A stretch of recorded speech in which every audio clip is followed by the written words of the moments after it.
let's discuss a little bit of programming philosophy. In particular, we'll go over this idea of encapsulation, which is something near your heart. And at that stage, we'll turn to Project 1B. So in this project, your job is to write an autograder for the array-based double into the cube you did at Project 1A. If you don't know what that is, do Project 1A before watching this video, otherwise the project will look confusing. So some students asked questions about how they can write tests. And one of those questions, for example, was, how can we check the length of student array data? I'm trying to find a bug in the resizing method, but I don't know how to see how long the array is inside of student array data. Student array data length is not working, so I don't know how to check whether or not it expands to double its capacity.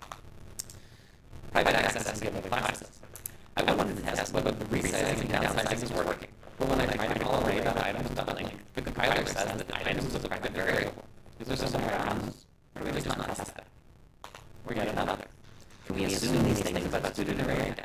That it uses next one equals 4, next last equals 5, and starting size array 8?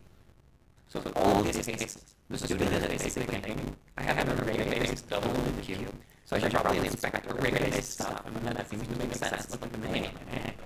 But actually, it turns out it's not a great approach. So imagine that you want to determine if you're a doctor, you want to find out if someone's sick.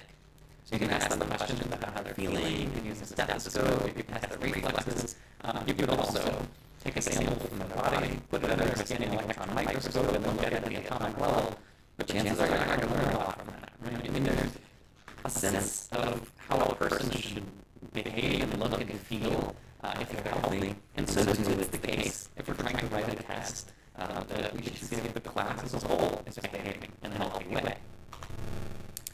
So generally, as the user of an array-based double in the queue, you cannot observe its internals. In fact, I use the project keyword specifically so you could not do those things at all. Even when writing tests, you do not want to peer inside of a class. Usually, sometimes it makes sense, but usually you don't want to do that. If I want to know if an array deck works, I'm going to call these methods and make sure that my understanding in reality matches what the array deck does. And one of the things I absolutely love about Java is that it really enforces these abstraction barriers with syntax. It does not let you see the length if someone specifies that something is private. Now, I want to go back to this picture here because I think it's incredibly important.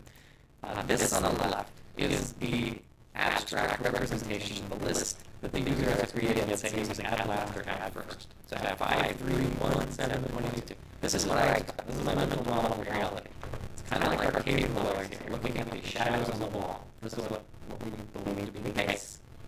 If maybe this person makes a bird call, then maybe this bird will react in some way, but this horse will not, because, well, I don't know, maybe horses like birds. But I'm going to guess the base will not react. Now over here, we have the true reality. These are like our monks. They hold all the secrets, and whenever somebody tries to add last, we just have to manipulate these variables so that things work. And what the private keyword of Java does is to make this a hard wall so that the people inside the cave can never climb over and interrogate their true masters. Okay? So when you're writing tests, you should be thinking like a cave person. This idea goes deeper than just testing. This whole notion of layers of abstractions is just incredibly important.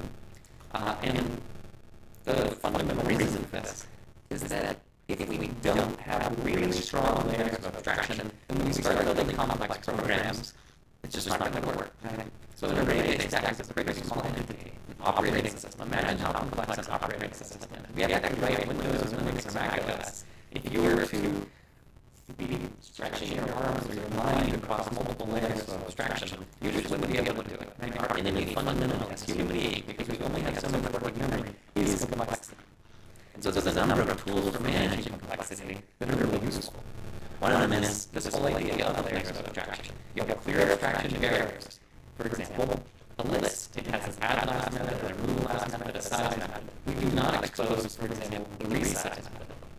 This is an incredibly important idea, and by doing it in a hierarchical way, we can build truly amazing things. I mean, think about how many layers of abstraction there must be between you watching this video on YouTube. There's operating systems, there's all this internet infrastructure, there's all the programs that are running all of that stuff, and then there's actually layers of abstraction that, whereas in this Plato world, there's just two. In the real world, you keep going until eventually you get to just silicon, right? So these layers of abstraction where I don't really know at all how a computer actually actually works. I just have to be able to program. Those are supremely important. And even with software, we of course have many layers of abstraction just in our programs. Another big one is designing for change.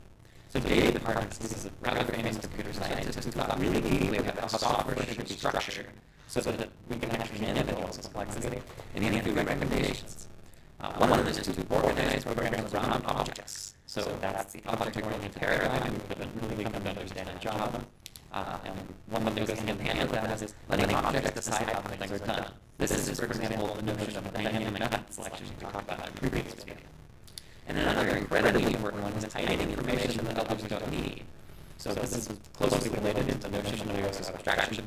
In Java, again, by putting the word private, you're really hiding information that somebody else you should not even give them the possibility of considering that information, right? So if these cave people knew the nature of the reality and then they lose it, it's too much, right? They want life to be simple. You want life to be simple. So managing complexity is going to be by far the most important thing you need to learn moving forward. I guess a program, especially in this course, and you'll see that project too. That's your chance to really grapple with complexity in a major way. So what about encapsulation? What's that? Well, this is a neat notion of a module, which is basically just a set of methods that work together to do something, right? Whatever it may be.